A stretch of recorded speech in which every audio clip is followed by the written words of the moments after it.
Hi, it's Sandy Roth again, and I'm happy to be back with you with the second of our 3 very special messages for those of you who are VIP Inner Circle members of Marketing Dentistry 2014. And of course, I'm nagging you now to make sure that all of you plan to come to 2015 because it's going to be a great event.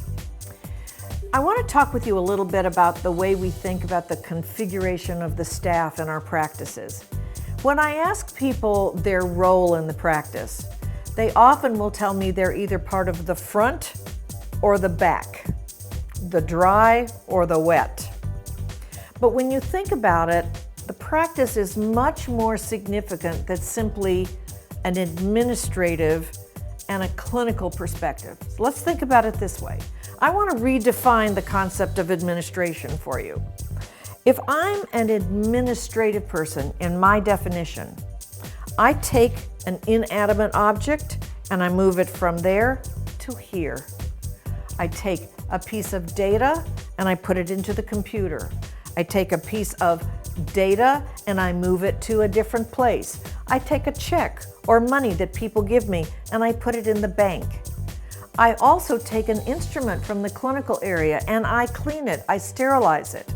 You see, administration in my definition is about inanimate objects, things that don't think, they don't breathe, they don't have opinions, they just lie there, and we do stuff to them. When we are talking about administrative things, we want to be as efficient as possible. I don't want to move something 4 times when I could simply move it once. We want to minimize the number of contacts, minimize the number of steps, so that something that's typically done fairly routinely gets done every single day, for example, is done quickly, efficiently, with no error because it's just routinized. The thing that's interesting about these kinds of tasks is that they're not easily interruptible. If at the end of the day, I'm calculating the deposit and I'm matching it to what the computer says we did, produced, and ought to have collected today, to be interrupted in the middle of that by the telephone ringing is a terrible problem. Because for me to go back and figure out where I was in that process is quite disruptive.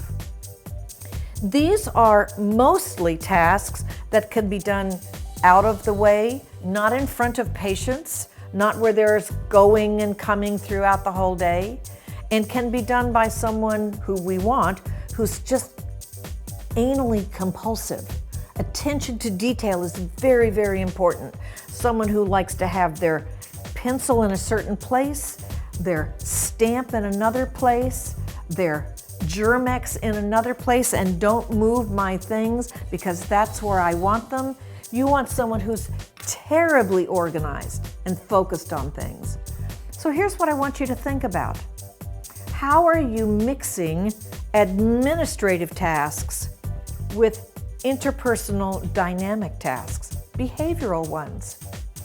When a patient calls on the telephone and I'm learning about why that patient called and what's important to them, that's not an administrative task, that's a behavioral task. That has to be interrupted. I have to pick up the phone when the person rings, don't I? And I have to be so focused on that person. I can't be in the middle of doing something else and give that patient on the telephone my fullest focus. When a patient comes in our door and wants to talk with me about fees and financing, I have to be in a certain place so I can follow that interaction with that patient so well. It can't be scripted. We can use scripts to put data into the computer so we know it's done accurately. A script is the way in which we make our deposits. But when I'm having an interaction with a patient, that can't be scripted. The patient says one thing, I say something in response. Based on my response, they say something next. You can script a play, you can script a speech, but you can't script communication with a patient. So I want you to think about how critically important the distinction is between working well with inanimate objects versus working well in an interpersonal way with human beings. We're going to spend some time at Marketing Dentistry 2015 focusing just on that distinction. It's hugely important.